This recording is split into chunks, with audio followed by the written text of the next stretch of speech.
All right, headline in this forecast is obviously the wind, if you've been outside at all today. We're going to talk a lot about that in 1 second. But first, let's not ignore what is kind of an 800-pound gorilla in the room.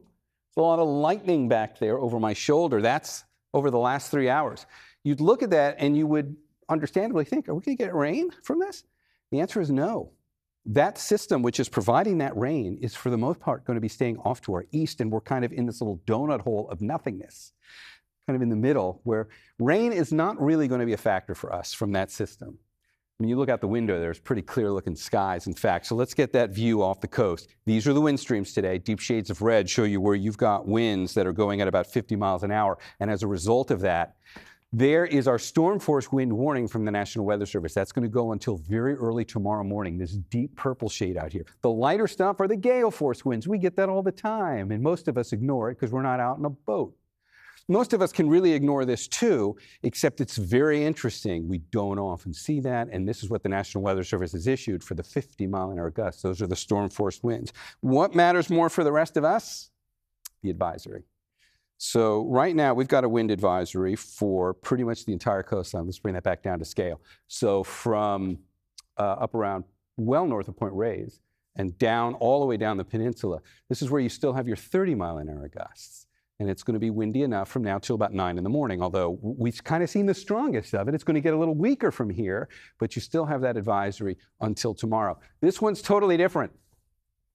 This is the wind advisory for Sunday night into Monday morning for, believe it or not, offshore winds coming back our way. Let's go back out to the statewide view, and I'm going to show you how that's going to happen. Very unique scenario for us. We'll go back now to visualizing the wind streams off the coast, but you're going to watch the futurecast from today into Monday. So we'll start out here, and you'll see it's pretty windy. Watch the time ticking by, but come over here. As we transition into Monday, watch the winds reverse. Can you see it? It's kind of subtle, but it's crucially important. Those are now offshore winds. Those are now going to start rushing over the North Bay Mountains by the time we get to Monday. And when you get northerly winds coming in here, it'll get windy in the mountains, which is why we have that advisory.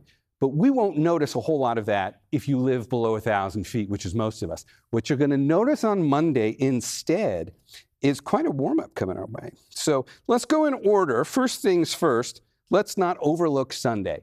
Way less wind tomorrow, and temperatures on Sunday, you'll see daytime highs that are already starting to climb to near 80 for some of our warmer inland microclimates. But that's it's better than today, but it's not really the headline-grabbing warm-up that I want you to see. That shows up when we transition to Monday. Now there's a lot more orange on here.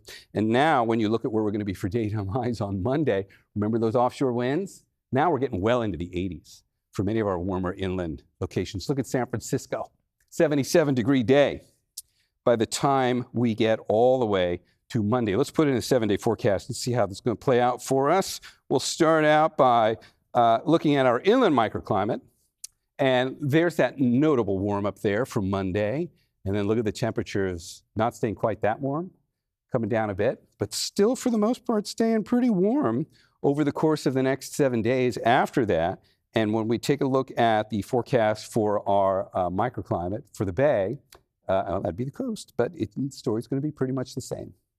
Temperatures will be noticeably warm on Monday and then cool down a bit from there. All right, Andrea, over to you.